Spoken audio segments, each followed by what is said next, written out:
मिल हुआ है, तो कुछ दिन बाद एडीसी इलेक्शन है, तो आप क्या आशा करते हैं? मैं आशा करता हूँ कि हमारे लोग हमारे ऊपर विश्वास करते हैं और हम लोग विश्वास को टूटने नहीं देंगे। और आने वाले चुनाव में क्या रिजल्ट होगा? मैं कॉन्फिडेंट हूँ कि हम लोग बहुत अच्छे तरीके से ये इलेक्शन जीतेंगे। महाराज, जो माननीय मंत्री है जो ट्राइबल वेलफेयर के, उन्होंने बोला है जनवरी ख़त्म होते होते तिपरामता ख़त्म हो जाएगा, उनका एमएलए एमडीसी उनके संपर्क में है। तो इस तरह का जो बयान उन्होंने दिया है और देखा गया है सारे देश पर जो अलायंस पार्टनर है बीजेपी का, वो धीरे धीरे ख़त्म हो रहा है, तो क्या मौथा को ख़त्म करने की कोशिश चल रहा है? देखिए, जो मंत्री ने बोला है वो मंत्री ने बोला है। अगर उनको उनका अलायंस पार्टनर को ख़त्म करना है तो ये बात को दिल्ली को ध्यान देना पड़ेगा। मैं आज भी, मेरा विश्वास है कि जो सेंटर में हमारे अमित शाह जी बैठे हैं, हमारे प्राइम मिनिस्टर बैठे हैं, वो ये नहीं चाहते हैं। वो चाहते कि तिपरामौथा और बीजेपी का अच्छा संबंध रहे। एक दो लीडर्स को टिकट चाहिए इलेक्शन के लिए और उनको लगता है कि अगर तिपरामौथा कमज़ोर होगा तो उनका चांसेस टिकट मिलने का अच्छा रहेगा। लेकिन वो लोग नहीं समझ रहे हैं कि अगर ये होगा तो फ़ायदा किसी और को होगा, लेकिन उनका स्वार्थ है। उनको जो बोलना है बोलने दीजिए।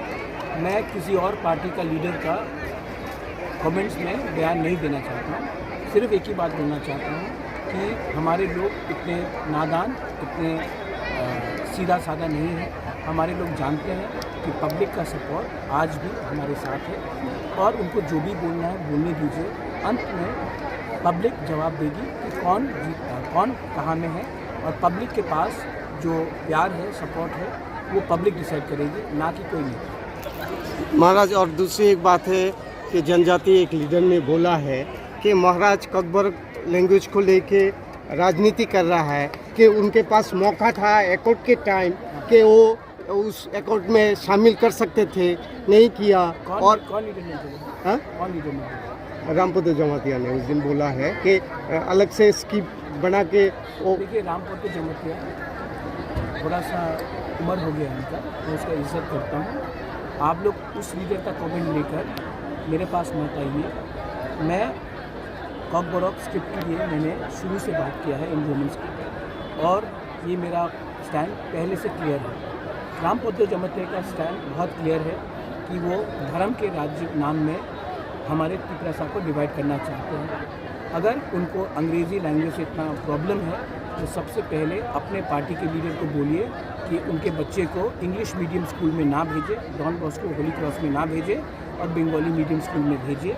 जब उनके लीडर्स अपने बच्चे को, उनके मंत्री के लीडर्स, उनके एमएलए के लीडर्स अपने बच्चे को बंगाली मीडियम स्कूल में भेजेंगे, तब मैं उनसे बात करूँगा। पहले अपना घर को सफ़ा कीजिए, उसके बाद हमारे कम्युनिटी के बारे में बात कीजिए। मैं अपने जाति के लिए पॉलिटिक्स नहीं करता हूँ। मैं पॉलिटिक्स में पैसे कमाने के लिए, पोस्ट लेने के लिए नहीं आया हूँ। मैं पॉलिटिक्स में आज हूँ क्योंकि मुझे अपना कम्युनिटी को उठाना है। जिस दिन हमारा कम्युनिटी का प्रॉब्लम सॉल्व हो जाएगा, मैं पॉलिटिक्स में नहीं रहूँगा। लेकिन मेरा उद्देश्य है कि अपने कम्युनिटी को, अपने स्टेट को, हमारे स्टेट में आज जो बेरोज़गारी है वो क्यों है? क्योंकि हमारे पास बंगाली हो, तिपरासा हो, मणिपुरी हो, हमारे पास एजुकेशन सिस्टम ऐसा नहीं था जिससे, जैसे कि आप कंपेयर करेंगे मेघालय से, आप कंपेयर करेंगे नागालैंड, अरुणाचल से, जहाँ में लोगों को बाहर जाके भी नौकरी मिलता है। इसके लिए मैं रोमन स्क्रिप्ट के बारे में बात कर रहा हूँ। इसके लिए मैं ऐसे लैंग्वेज को प्रमोट करने की बात कर रहा हूँ। मैं बंगाली के एकदम विरुद्ध नहीं हूँ, मैं हिंदी के एकदम विरुद्ध नहीं हूँ। मैं चाहता हूँ कि बंगाली भी फ्लरिश करे, देवनागरी भी फ्लरिश करे, और हमारा जो लोगों का डिमांड है कि ककबरक काउब्रू हम रोमन स्क्रिप्ट में पढ़े, उसको भी उसका भी एक सोल्यूशन निकले, उसमें भी हम आगे बढ़े।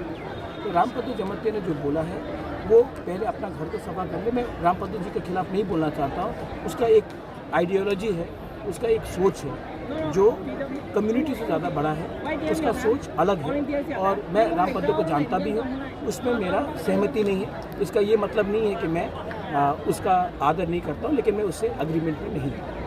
महाराज, आप इतने दिन से दिल्ली में है तो इतने दिन नहीं, सिर्फ 2 दिन के लिए।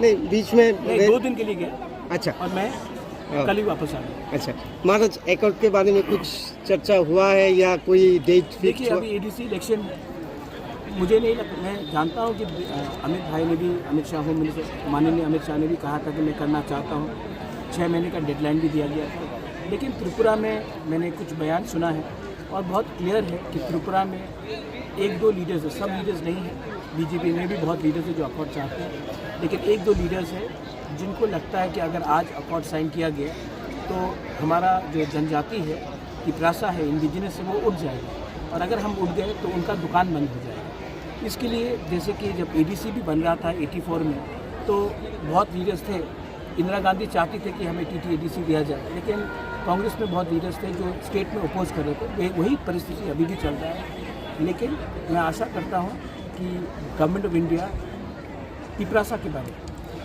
उनका जो स्थानीय लोग हैं उनके बारे में चिंता करें और हमें अपना अधिकार, हम एक्स्ट्रा कुछ नहीं मांग रहे, जो संविधान के अंदर हमारा अधिकार है वही मांग रहे, वो देंगे।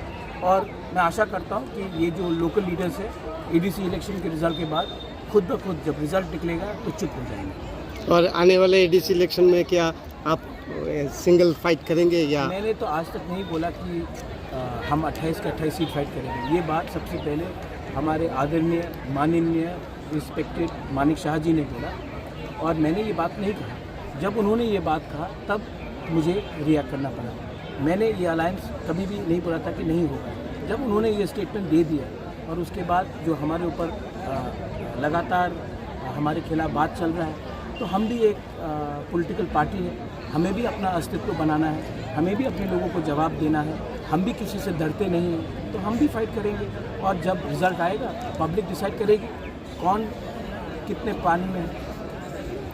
Thank you.